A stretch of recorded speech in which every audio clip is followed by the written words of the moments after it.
அனைவருக்கும் வணக்கம். இன்றைக்கு பார்த்தீங்களா, பச்சை அரிசி உளுந்து அவலையும் வச்சு எப்படி இந்த சூப்பர் ஸ்பஞ்சான தோசையை செய்தெடுத்து கொள்ளாமண்டா தான் பார்க்க போறீங்க. இந்த ரெசிபிக்கு போறதுக்கு முன்னால இந்த சேனலுக்கு ஃபர்ஸ்ட் டைம் வர்றீங்களென்றால் கண்டிப்பாக மறந்துடாமல் இந்த சேனலை சப்ஸ்கிரைப் பண்ணிட்டு அதே நேரம் பெல் பட்டனை கிளிக் பண்ணி வச்சிருங்க. அப்படியேண்டா தான் நான் போடுற வீடியோவில் உங்களுக்கு உடனுக்குடனே வந்து சேரும். வாங்க இந்த வீடியோக்குள்ளே போய் எப்படி இந்த ரெசிப்பியை செய்தெடுக்கிறன்றதை பார்ப்போம். இந்த தோசையை செய்தெடுக்கிறதுக்கு ஒரு கிண்ணம் ஒன்று எடுத்துட்டு அதுக்குள்ளே 2 கப் பச்சை அரிசி எடுத்து போட்டுக்கொள்கிறேன். இந்த ரெசிபிக்கு நீங்கள் எந்த வித பச்சை அரிசி என்றாலும் பாவிச்சு கொள்ளலாம். இந்த 2 கப் அரிசியை எடுத்து போட்ட பிறகு இதை 2-3 தடவை தண்ணி விட்டு அலசி கழுவி எடுத்துக்கொள்கிறேன். இதை வடிவாக கழுவி எடுத்த பிறகு இதை குறைஞ்சது 4 மணித்தியாலம் ஊற விட்டு எடுத்துக்கொள்கிறேன்.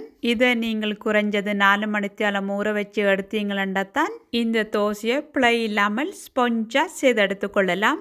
அடுத்ததாக பார்த்தீங்கன்னா ஒரு கிண்ணம் ஒன்று எடுத்துட்டு அதுக்குள்ள 1/2 கப் உளுந்தெடுத்து போட்டுக்கொள்கிறேன். இந்த 1/2 கப் உளுந்தையும் எடுத்து போட்ட பிறகு இதுக்குள்ள 1 டீஸ்பூன் வெந்தயம் போட்டுக்கொள்கிறேன். இதையும் 2-3 தடவை தண்ணி விட்டு வடிவாக அலசி கழுவி எடுத்துக்கொள்கிறேன். இந்த உளுந்த வடிவாக கழுவி எடுத்த பிறகு இதையும் ஊற வச்ச அரிசியை போல குறைஞ்சது 4 மணித்தியாலம் ஊற வச்சு எடுத்துக்கொள்கிறேன். இப்போ 4 மணித்தியாலத்துக்கு பிறகு பார்த்தீங்கன்னா இந்த அரிசியெல்லாம் முந்தளவுக்கு ஊறி வடிவாக வந்திருக்குது. இப்போ பார்த்தீங்களென்றால் இந்த தோசைக்கு அரைச்சி எடுக்கும் போது இந்த ஊற வச்ச தண்ணி தான் பாவிச்சு எடுக்க போகிறேன். அதனால் அரிசியை வடிகட்டி எடுக்கும்போது தண்ணியை புறம்பா எடுத்துக்கொள்கிறேன். நீங்கள் இந்த தோசை செய்து எடுக்கும்போது முடிஞ்ச அளவுக்கு இந்த ஊற வச்ச தண்ணியே பாவிச்சு கொள்ளுங்க. அப்படி செய்து எடுத்தீங்கன்னா உங்களுக்கு சூப்பர் ஸ்பஞ்சான தோசையை செய்து எடுத்துக்கொள்ளலாம். இதே போல் இந்த ஊற வச்ச உளுந்துக்கும் இந்த தண்ணியை வடிகட்டி எடுத்துக்கொள்கிறேன்.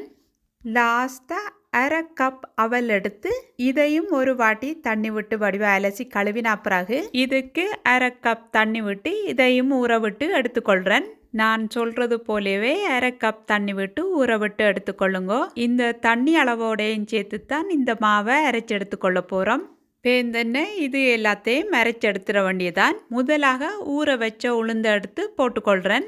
உளுந்தையும் போட்டெடுத்த பிறகு தண்ணியோடு சேர்த்து ஊற வச்ச அவலை எடுத்து போட்டுக்கொள்கிறேன். இந்த 2 பொருட்களையும் போட்டு எடுத்த பிறகு இதுக்கு 1/2 கப் அரிசி ஊற வச்ச தண்ணியிலேருந்து விட்டு எடுத்துக்கொள்கிறேன். கண்டிப்பாக முடிஞ்சால் அந்த ஊற வச்ச தண்ணியே பாவிச்சு கொள்ளுங்க. லாஸ்ட்டாக இதை அரைச்சி எடுக்க முதல் மற்ற வீடியோவில் சொன்னது போல் இந்த மிக்சி சூடாராமல் இருக்கிறதுக்காக இது போல் 2 பெரிய ஐஸ் கட்டிகள் எடுத்து போட்டு அரைச்சி எடுத்துக்கொள்கிறேன். இப்போ பார்த்தீங்கன்னா நீங்கள் அரைச்சி எடுத்த பிறகு இந்த பருவத்துக்கு வந்திருக்கணும். இதை இனி புளிக்க வச்சு எடுத்துக்கொள்ள போகிற சட்டிக்குள்ளே எடுத்து விட்டுக்கொள்கிறேன்.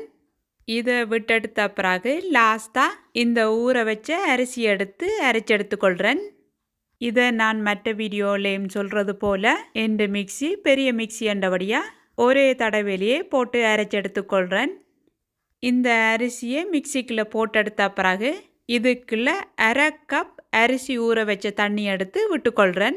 இந்த தண்ணியை விட்டெடுத்த பிறகு உளுந்து அரைச்சது போல் இந்த மிக்சி சூடாராமல் இருக்கிறதுக்காக 3 ஐஸ் கட்டிகள் எடுத்து போட்டுட்டு முதல் தடவை அரைச்சி எடுத்துக்கொள்கிறேன். கொஞ்ச நேரம் அரைச்சிட்டு பார்த்தீங்கன்னா இந்த அரிசி கொரகொரப்பாக அரைஞ்சு வந்திருக்கும். இதுக்கு திரும்பவும் 1/2 கப் அரிசி ஊற வச்ச தண்ணி விட்டுட்டு திரும்பவும் வடிவாக மிக்ஸ் பண்ணி விட்டுட்டு இதை அரைச்சி எடுத்துக்கொள்கிறேன். ஒரே நேரத்தில் 1 கப் தண்ணியை விட்டீங்கன்னா உங்களுக்கு இந்த அரிசி பட்டா அரைஞ்சி வராது. அதனால தான் 2ஆக பிரித்து விட்டுக்கொள்கிறோம். அரைச்ச பிறகு திறந்து பார்த்தீங்கன்னா இந்த பருவத்துக்கு வந்திருக்கணும். இதுதான் நல்ல சரியான பதம். இதையும் சட்டிக்குள்ள எடுத்து ஊற்றி எடுத்துக்கொள்கிறேன். இந்த ரெசிபி போடுற காரணத்தை பார்த்தீங்கன்னா ஷாலினி கேட்டிருந்தீங்கள் உங்களுக்கு அரிசியும் உளுந்தையும் வச்சு ஸ்பொஞ்சான தோசை செய்து காட்ட முடியுமோண்டு. உங்களுக்கு இந்த ரெசிபி பிரயோசனமாக இருக்குமென்னு நம்புகிறேன். இந்த தோசை மாவை சட்டிக்குள்ள விட்ட பிறகு மற்ற தோசை ரெசிபிகளுக்கு சொல்கிறது போல் உங்களோட கையை வடிவாக க்ளீன் பண்ணிவிட்டு உங்களோட கையாலேயே இந்த மாவை மிக்ஸ் பண்ணி எடுத்துக்கொள்ளுங்க. நீங்கள் இந்த மாவை கையால் மிக்ஸ் பண்ணி எடுத்தீங்களென்றால் கையில் இருக்கிற சூட்டினாலேயே உங்களுக்கு இந்த மா புளிச்சு வர்றதுக்கு உதவும். இப்போ பார்த்தீங்கன்னா உங்களுக்கே தெரியுமென்னு நம்புகிறேன். இந்த தோசை மாவின் பருவம் இதுதான் சரியான பதம். உங்களுக்கு தேவைப்பட்டா இந்த மா புளிச்ச பிறகு தோசை சுட்டு எடுக்க முதல் தண்ணி மிக்ஸ் பண்ணி எடுத்துக்கொள்ளலாம். இனி சட்டி ஓரங்களில் இருக்கிற மாவை வடிவா வலிச்சு விட்டுட்டு இதை மூடி ஒண்டால மூடி குறைஞ்சது 8 மணித்தியாலம் புளிக்க வச்சு எடுத்துக்கொள்ள போறேன். இதை நீங்கள் குறைஞ்சது 8 மணித்தியாலம் புளிக்க வச்சு எடுத்தீங்கன்னா தான் உங்களுக்கு ஸ்பொஞ்சான தோசை செய்து எடுத்துக்கொள்ளலாம். இதே நீங்கள் குளிரான நாட்டில் வசிக்கிறீங்களென்றால் இந்த மாவை புளிக்க வச்சு எடுக்கும் போது முடிஞ்ச அளவுக்கு வாமான பிளேஸ்ல வச்சு புளிக்க வச்சு எடுத்துக்கொள்ளுங்க. இப்ப பாத்தீங்களா உங்களுக்கே தெரியும் என நம்புறேன். அந்த அளவுக்கு வடிவா புளிச்சு வந்திருக்கு இந்த மா. இதை இனி மெல்லமா மிக்ஸ் பண்ணி தண்ணி பருவத்தை பார்த்துட்டு இதுக்கு தேவைக்கேற்ற உப்பு எடுத்து போட்டுக்கொள்ளுவோம். நான் இன்றைக்கு பார்த்தீங்கன்னா இதுக்கு 3/4 டீஸ்பூன் உப்பு எடுத்து போட்டுக்கொள்கிறேன்.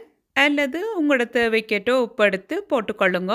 உப்பையும் போட்ட பிறகு மிக்ஸ் பண்ணி பார்த்தீங்களா இந்த பருவத்துக்கு உங்களுக்கு இருக்கணும். இதுதான் இந்த தோசை சுட்டு எடுக்கிறதுக்கு நல்ல சரியான பதம். பேந்தன இந்த தோசையை சுட்டு எடுத்துட வேண்டியதான். அதுக்கு சட்டி ஒன்றை அடுப்பில் வச்சு சூடாக்கின பிறகு தேவைப்பட்ட எண்ணெய் பூசி விட்டு நான் காட்டுறது போல இப்படி திக்கான தோசையா சுட்டு எடுத்துக்கொள்ளுங்க.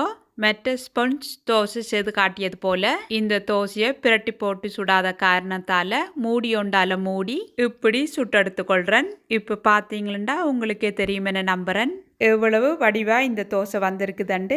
இப்படி எல்லா தோசைகளையும் சுட்டு எடுத்துக்கொள்ளுங்க. இந்த தோசை ரெசிபியை போல் வேறு வேறு ரெசிபிகள் நீங்கள் எல்லோரும் கேட்டிருந்தீங்க. கண்டிப்பா அதையும் நான் உங்களுக்கு செய்து காட்டுவேன். உங்களுக்கு இந்த தோசை ரெசிபி பிடிச்சிருக்குமென்னு நம்புறேன். உங்களுக்கு இந்த தோசை ரெசிபி பிடிச்சிருந்தா கண்டிப்பா மறந்துடாமல் எனக்கு கமெண்ட்ஸ்ல சொல்லுங்க. அதே நேரம் இதை மற்றவைக்கும் பாய்ந்து விடுங்க. எவ்வளவு நேரம் இந்த ரெசிபியை பொறுமையா இருந்து பார்த்ததுக்கு மிக்க நன்றிகள். அடுத்த இன்னொரு நல்ல ரெசிபியோடு சந்திக்கிறேன்.